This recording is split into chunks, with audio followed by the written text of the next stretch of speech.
It's 11:47 p.m. You just closed your laptop after another long day.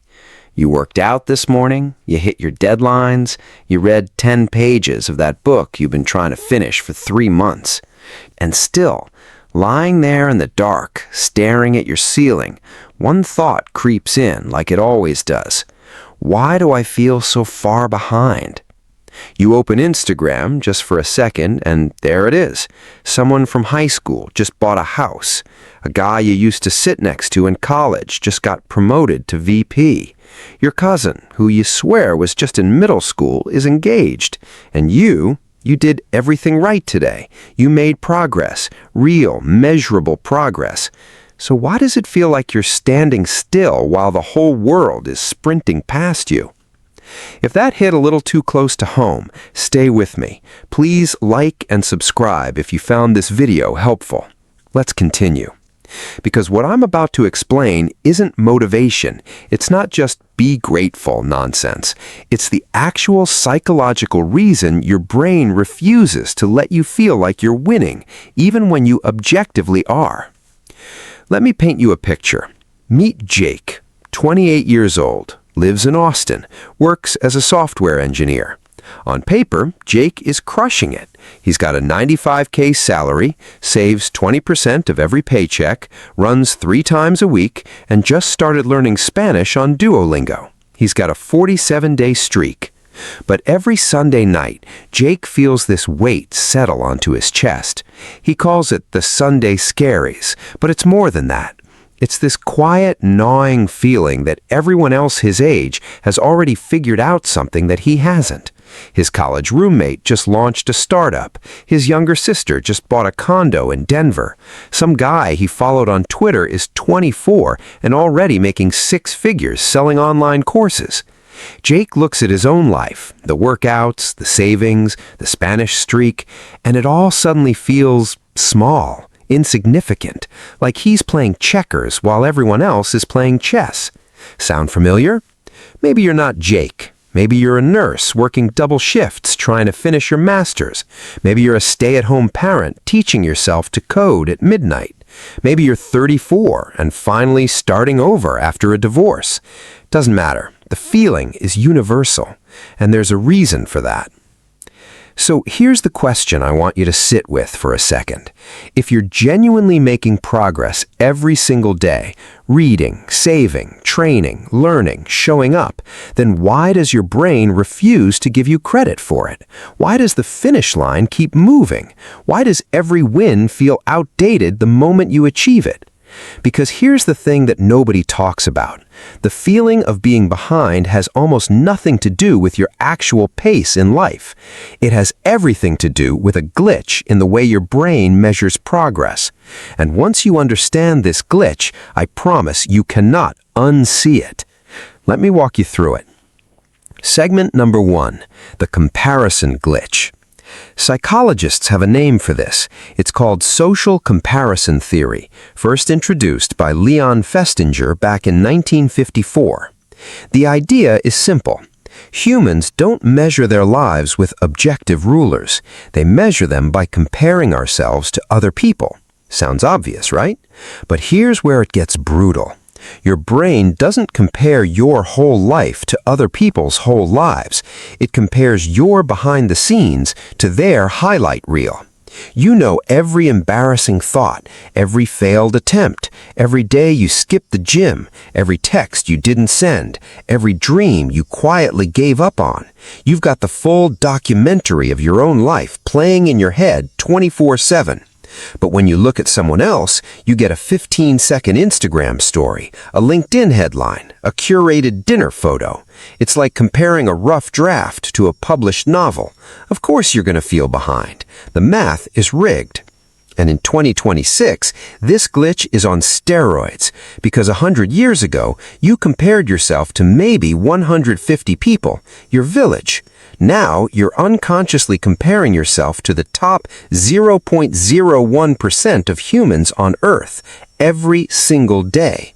Your ancestors didn't feel behind because a 24-year-old CEO across the ocean had a private jet. You do, and your nervous system doesn't know the difference. Segment number 2, the invisible progress problem. Now here's the second piece of the puzzle, and this one is even sneakier. Real progress is invisible, especially to the person making it. Think about it. If you go to the gym today, you don't walk out looking any different. If you save $200 today, your bank account doesn't feel life-changing. If you read 10 pages of a book, you don't feel smarter tonight. Progress compounds silently for months, sometimes years, and then one day it explodes into something visible. A new body, a promotion, a book finished, a business launched. But your brain wants evidence right now, today. And when it doesn't see obvious external proof, it assumes nothing is happening. There's a concept in behavioral psychology called the plateau of latent potential, coined by James Clear. Imagine an ice cube sitting in a room. You slowly turn up the temperature, 25 degrees, 26, 27, 28. Nothing happens. 29, 30, 31, still nothing. Then, at 32 degrees, the ice starts to melt. But here's the trick. The temperature that caused the melt wasn't just 32. It was every single degree before it. Your daily progress is those degrees, invisible, unappreciated, seemingly useless, until, suddenly, it isn't. The problem is, most people quit at degree 30 because they think nothing is working, and even the ones who don't quit still feel like nothing is working. That feeling, that's the feeling of being behind. It's not the truth, it's just the waiting room before the breakthrough. Segment number 3, the moving goalpost. This one messed me up when I first learned it.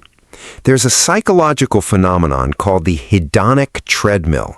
It's the reason why the promotion you dreamed about for 2 years feels normal 3 weeks after you get it. Why the car you saved for feels ordinary the moment you drive it off the lot. Why the relationship you prayed for eventually feels routine. Your brain has this brutal little feature. It upgrades your baseline the second you achieve something. Whatever you have becomes the new not enough. So when you're grinding toward a goal, you think, when I get there, I'll finally feel like I've made it. But you won't, because the moment you arrive, the goalpost moves. That's not a flaw in you. That's not you being ungrateful. That's a 200,000-year-old survival mechanism. Our ancestors who felt satisfied got eaten. The ones who kept striving, kept building, kept wanting more, those are the ones who survived. Their DNA is your DNA. So here's the uncomfortable truth. You will never feel caught up. Not because you're behind, but because your brain is literally not built to feel that way. Once you realize that, everything changes. So what do we do with this?